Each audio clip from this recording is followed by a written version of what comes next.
Hi bold bakers. In the past I have done videos that I call best ever, like my best ever chocolate cake and my best ever cinnamon rolls. Now I call these best ever because they are the best recipes that I have come across over my career as a pastry chef. Today I'm going to share with you my best ever recipe for the fudgiest, most chocolatey brownies. So let's get baking. So first off, I've got some good news. Now, if you're like me, you've got a hectic lifestyle, you're always on the go, and you have go-to snacks. Well, my favorite snacks come from naturebox.com. Now, what I love about them is that you know they're made with good quality ingredients. You can taste it, and they don't contain any artificial colors, flavors, or sweeteners, which means that they taste great and they're better for you. Now, just a few of my favorite snacks are garlic pistachios, which have a lovely sweet and savory flavor. Dark cocoa nom noms, which are really decadent and full of cocoa. And then I really love these guys, Asiago and cheddar cheese crisps. Now I usually take a bag of those when I go flying on a plane and they're a great snack. Now these are just a few. They have over 100 snacks on their website and they add new ones every month, so you have loads to choose from. Now here's the great part. NatureBox have partnered with me to bring my bold bakers 3 free snacks with their first order. It's incredible. So you want to go to naturebox.com/Gemma and they will deliver your snacks straight to your door. And if by any chance you don't like a snack, they will replace it for free. So now all of this information and the link of where you can get your snacks can be found in the description box below this video. And unfortunately for right now, it is only available to the United States and Canada. Okay, that snacks out of the way, let's talk brownies. So now our first ingredient into the bowl is melted butter. Now I get a lot of questions about the butter I use. Do I use salted or unsalted? And I always use salted because it gives that little bit of extra flavor to all of your baking. But it's honestly up to you what you want to do. So our next ingredient is brown sugar. Now I love to bake with brown sugar because it gives your baking a lovely caramel rich flavor. If you don't have brown sugar, you can always use white. And also I have a video of how you can make your own brown sugar on biggerbolderbaking.com along with the recipe for these brownies. Then I'm going to follow that with some white sugar. So here I have some flavorless oil, and by flavorless oil I mean any type of oil except for something very strong like olive oil. Now what this does to your brownies, it makes them really moist and fudgy, so you don't want to miss out on this. It's like our secret ingredient. Then I'm going to take my whisk and then just whisk it all together for around 2 minutes. So now I know to call something best ever, you really have to stand by what you say, but I know that you're going to love these. Now, you know when you get a brownie and there's a little bit of fudgy stuff in the middle? Well, these brownies are all fudge. There's no cake, they are all rich, gooey, fudgy yumminess. So I know you're going to freak out when you see them. Okay, that's all mixed up. Now we're going to add in our other ingredients. So now into here, we're going to add in some vanilla extract. Now you know I love baking with vanilla extract. If you don't have it, you can leave it out, but I recommend adding it in because it just adds such lovely flavor. Next, we're going to add in some salt because you know I always say baking needs salt. So a little bit of salt in there brings out all the flavors of the cocoa and the chocolate.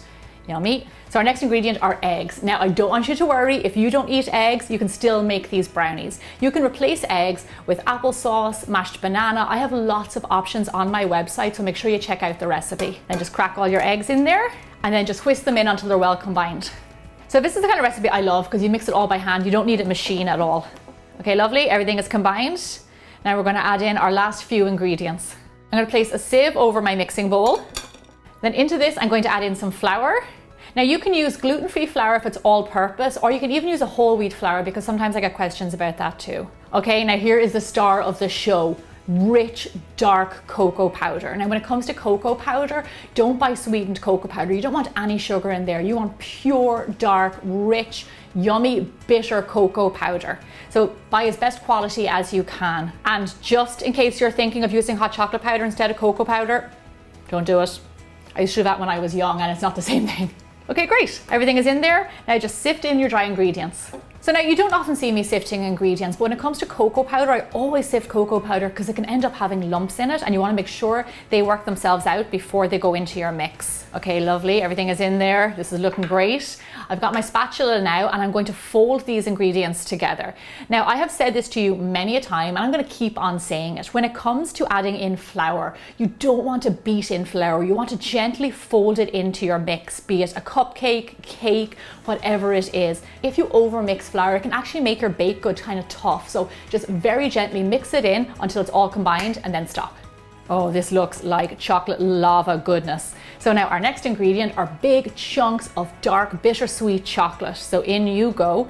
Now I like to chop up my own chocolate so I get big bits and small bits all the way throughout my brownie. But I always recommend use something that's a little bit darker, like 72% cocoa solid, so you get a really nice balance of bitter and sweet. Okay, and then just gently fold those guys in. Oh man, this is hardcore brownie. And that's it. Lovely. It's ready for our tin. So here I have my tin lined and ready to go. Now this is 7 inches by 11 inches. Now if you have a little bit of a bigger tin, you can use that, don't worry about it. You just want to make sure that you don't overcook your brownies, so they might take less time. And then we're just going to go ahead and pour in all of this lovely, gooey, yummy batter. Look at that. It's funny how I just know by a batter that this is going to be awesome.